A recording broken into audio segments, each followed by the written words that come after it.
Michelle, it is 7:24 and time to hand things off to Bridget. Ryan out and about again this morning. Bridget, what's shaking?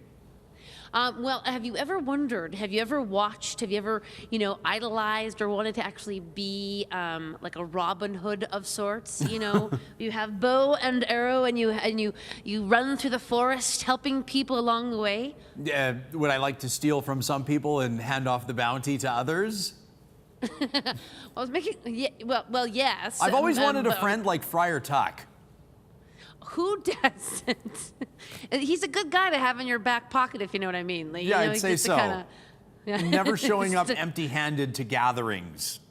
Exactly, and it just looks good, in terms of like having a complete posse. You want to have the Friar Tuck, or at least somebody that's representing. You know what I mean? Yeah. So why do you ask? I mean, what's the context?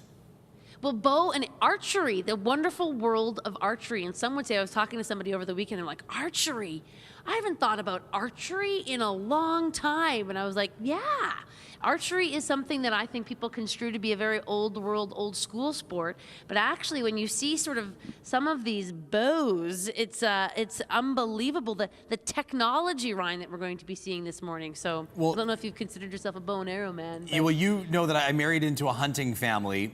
And yes. at family gatherings, they'll all get their bows out and target practice and whatever I don't even know what they call it. And then they're always kind of like, Ryan, do you want to try? Like, like the kid that's like picked last at dodgeball, leaning against the gym wall. And, they make it look easy. Archers make it look easy. It is not easy. Not at all, actually. And this is the wonderful world that we're about to explore. So thank you very much, Ron. I want to introduce a man who's extremely passionate about the world of archery. And David, welcome to Breakfast Up. Welcome back, I should say. Nice to see you again. Thank you very much for coming. You guys have some new fabulous digs. You're no longer over by Sherwood Park. You're here within the city limit. You're actually in the city. And this is a wonderful new space. Tell us where we are right now. Right now we're on 76th Ave, just west of 50th Street.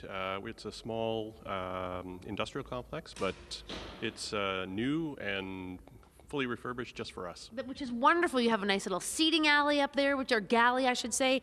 And then, of course, this is why people come. This is exactly. Now, Ryan called it target practice. Is that, in fact, what you call it?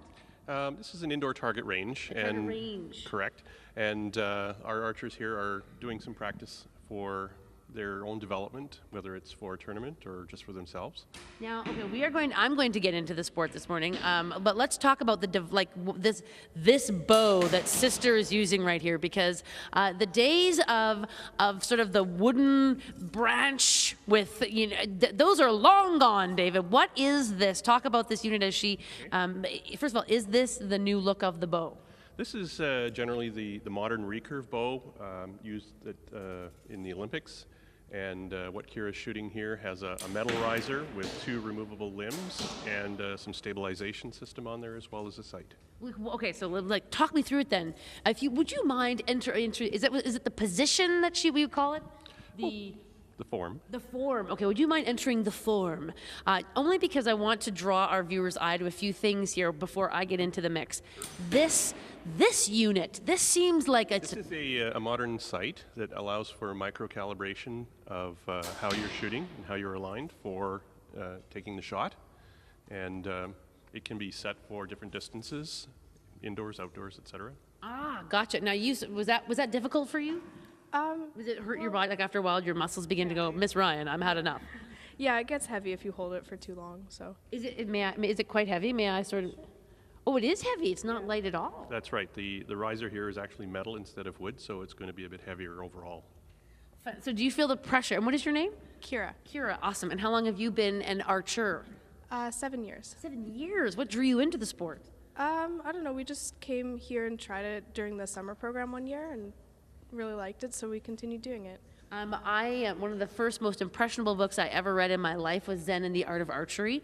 Is there truth in this in the actual sport of it? I know that the book itself has a whole other meaning, but when you enter into, and right now what you're looking at is they have to, when it's all safe and nobody has a bow position to go, they go and they get their arrows. But do you adopt that? Like, should I get into that mindset this morning, David, of sort of becoming one with the target, not the bow? Absolutely. Zen and the Art of Archery, I think it was Eugene Herrigel's book, is very good in terms of putting you in the moment. Right.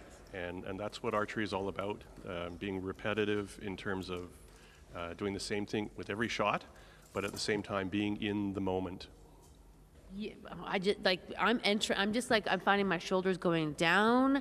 I'm finding that I need to start breathing differently because I love this. This is about when the world is sort of fast paced and entering a sport that doesn't really amp you up and sort of insist that you get all muscular about it, but actually rather you breathe with this thing called, it's the bow, right?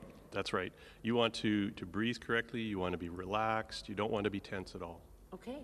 Then there you have it. This morning is going to be perhaps a life-changing class for you, because I say class, there are classes available. There's workshops. There's obviously, as you can see, you can come and take in the sport. It's a great sport. We're also going to enter into that focus, that zen of the art of archery this morning. So stay with us, friends. We've got everything on this beautiful, let me tell you, the sunrise happening right now in the city of Edmonton. Gorgeous. It's that red sky again. And we'll be back. More BT entering the world of archery later on. But coming up, we've got a whole lot more going on in studio. Stay with us.